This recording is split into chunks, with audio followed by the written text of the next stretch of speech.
इस वक्त हम लोग एक सिमुलेटर में हैं और ये पूरी तरीके से कॉकपिट आपको दिख रहा है और सामने जो ये रनवे है ये अहमदाबाद के उसी रनवे का एक जो है पिक्चर है जिसके थ्रू अब ये सिमुलेशन होगा।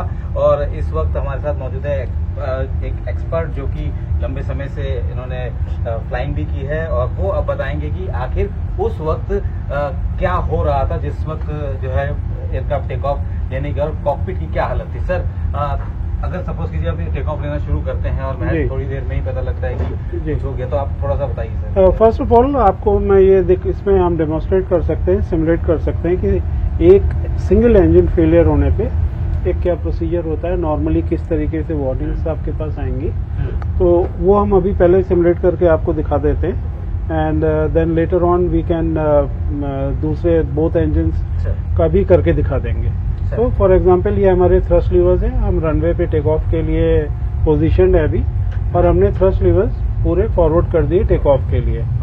आप देख सकते हैं एयरक्राफ्ट रोल हो रहा है और आपकी डिस्प्ले स्क्रीन पे एयर स्पीड इंक्रीज हो रही है। 40 to 60 to 80। तो फॉर एग्जांपल अभी ऊपर देख पा रहे होंगे आप, लिखा हुआ 140 नॉट्स। दैट इज हमारी V1 है, डिसीजन V1 140 नॉट्स है। हाँ जी, ये डिसीजन स्पीड है हमारी। इसके पहले अगर कोई फेलियर आता है तो हम रिजेक्ट कर देंगे, पर अब फेलियर नहीं आया तो हम यहाँ से टेक ऑफ करेंगे और ये हमने टेक ऑफ किया। ठीक है।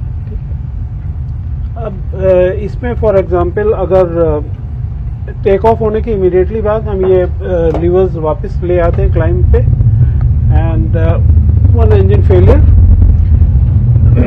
तो अभी आप देख पा रहे होंगे एक इंजन ये हमारा फेल हो गया है। ओके, ये बेसिकली ये दो इंजन शो कर रहे हैं। जी, एक इंजन फेल हो गया है या।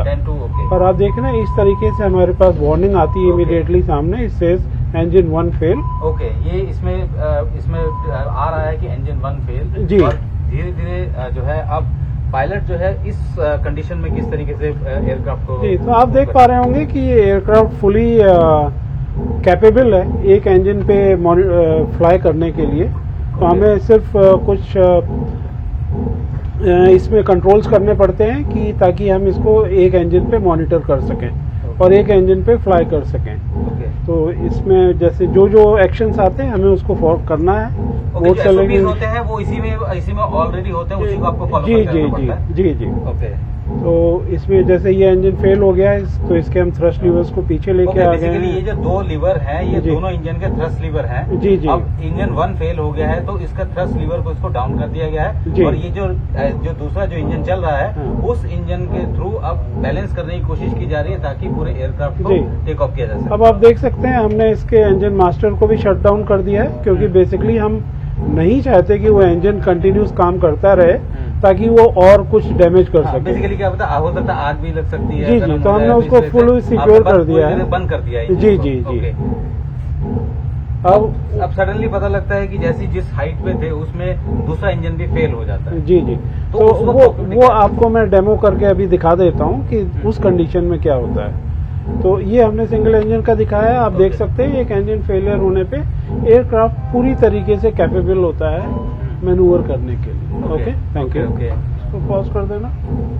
तो एक इंजन के सहारे भी एयरक्राफ्ट मैनूवर कर सकता है, बस उसका जो थ्रस्ट है उसको 0 करना पड़ता है क्योंकि अगर वो पहले से ही डैमेज है तो उस डैमेज को जो है और ज्यादा डैमेज ना हो या आग ना लगे, तो ऐसी कंडीशन में उस इंजन को बंद कर दिया जाता है और बैलेंस जो है जो दूसरा इंजन है उसके जरिए ही एयरक्राफ्ट को टेक ऑफ जो है वो कंटिन्यू किया जाता है ताकि उसको दोबारा से लैंड कराया जा सके।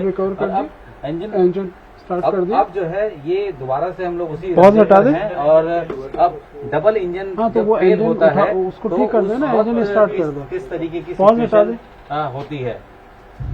तो इस वक्त आप देख सकते हैं कि टेक ऑफ जो है वो अभी फिलहाल हम लोग फिर से उसमें आ गए हैं। तो नहीं, अगर इंजन फेलियर एक इंजन फेल होने के बाद अगर दूसरा इंजन भी अगर फेल होता है तो कॉकपिट का क्या माहौल हो रहा होता है? जी, वो मैं अभी आपको सिमुलेट करके दिखा देता हूँ।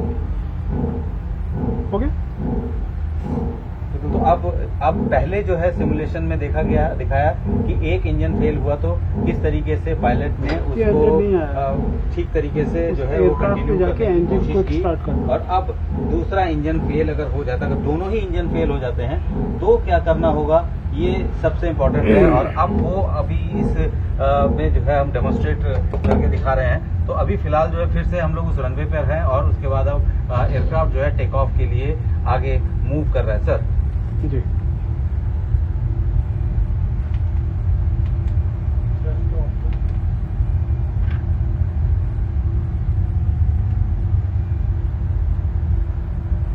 ये क्या आपने किया, मतलब थ्रस्ट इसका? नहीं, वो ऑटो ब्रेक्स हैं। Okay. In case of rejected take off the aircraft applies maximum auto braking. Basically V1 से पहले, जी, V1 से पहले मतलब जी। 140 नॉट से पहले अगर जी, आपको जी। ब्रेक लगाना हो जी, तो जी। ये ऑटो ब्रेक जो होता है वो मैक्स जो है वो जी, वो अपने आप अप्लाई हो अपने जाएगा। आप तो इसको अपने आप लोग पहले ही ऑटो ब्रेक को ऑन करके जी, चलते हैं कि आम कर दिया है हमने ओके, आम उसको। कर दिया है। तो जी। इसमें आप लोगों को कुछ नहीं करना, जी, जी। पायलट्स को कुछ नहीं करना, ये जी। ऑटोमेटिकली सिस्टम में जी। फीड है। तो और अब उसके हिसाब हम से- आपको वो सिमुलेट करके दिखा सकते हैं कि अगर हमारे दोनों इंजन फेल होते हैं, हम्म, जैसा कि इस केस में हुआ, तो आप देख पाएंगे कि इसमें पायलट के पास कुछ करने की गुंजाइश ही नहीं थी, क्योंकि ये rarest of the rare situation थी जो कि हुई है। And will just see how it works out. So Ahmedabad का रनवे 23 है टेक ऑफ के लिए। हमने यहाँ से दोनों इंजन थ्रस्ट बढ़ा दिया फिर से दोनों इंजन का, और एयरक्राफ्ट जो है अब टेक ऑफ के लिए तैयार है। 140 नॉट इसका V1 है और उसके बाद एयरक्राफ्ट अब आप ये देख पा रहे होंगे सारे इंजन पैरामीटर्स यहाँ सामने ये आ जो रहे है हैं। इसमें ये सारा इंजन पैरामीटर है। ये जो है ये फ्यूल का पैरामीटर है और इसमें ये एक इंजन दो इंजन दोनों अभी पूरी तरीके से काम कर रहे हैं। उस वक्त ड्रीम लाइनर जिस वक्त रनवे पे था अब ये उस V1 वक्त पे के ऊपर गए, इसी तरीके के हमने यहाँ से कंडीशन टेक में ऑफ होगा। किया। अब टेक ऑफ हुआ, उसके बाद अब थ्रस्ट जो है वो अगर उस एयरक्राफ्ट का जब गिरना शुरू हुआ तो किस तरीके की सिचुएशन हुई। सो अभी आप देख सकते हैं दोनों इंजन फेल हो चुके दोनों हैं। इंजन फेल हुए तो धीरे धीरे आप इसमें देख सकते हैं कि इसमें इंजन फेलियर दिख रहा है। ये जो ये साफ नजर आ रहा है कि इसके इंजन की पावर जो है। अब आप और उसके बाद अब आप देख सकते हैं कि हम हालांकि पूरा हमने पुल कर हाँ। रखा है, लेकिन एयरक्राफ्ट फिर भी नीचे तेजी से जमीन की ओर जा रहा है और इसी प्रकार से वो सामने से एयरक्राफ्ट की बिल्डिंग में क्रैश हुआ। ओके, तो आप इससे अंदाज लगा सकते हैं इस सिनेरियो से कि पायलट के पास कुछ करने के लिए समय ही नहीं था, क्योंकि 27 सेकंड में सब कुछ हो गया। बिल्कुल 27 सेकंड में सब कुछ हो गया। पायलट के पास कुछ नहीं था करने के लिए, ये कवर कर क्योंकि उनकी हाइट जो है वो इतनी ज्यादा नहीं थी एयरक्राफ्ट की कि उसको और बाकी जो एसओपीज है उसके जरिए सिक्योर किया जा सके। लेकिन दोनों इंजन फेलियर इसका एक बड़ा कारण हो सकता है और यही वजह है कि इस तरीके का एक दर्दनाक हादसा हुआ। पायलट जो कि पूरी तरीके से दक्ष बहुत पायलट इंजन थे, स्टार्ट 8000 घंटे से कर ज्यादा दिए? का उनका फ्लाइंग पॉज हटाया जो तभी है तो स्टार्ट होगा। आर था, और ऐसे में उनके साथ इस तरीके की दिक्कतें पेश आई। ये वाकई दुर्भाग्यपूर्ण है, लेकिन पायलट ने जो एसओपीज दी गई थी उनको, जो एक सिंगल इंजन फेलियर और डबल इंजन फेलियर के सारे एसओपीज को उन्होंने फॉलो किया, लेकिन एयरक्राफ्ट जो है वो रिट्रीव नहीं हो पाया और वो क्रैश हो गया।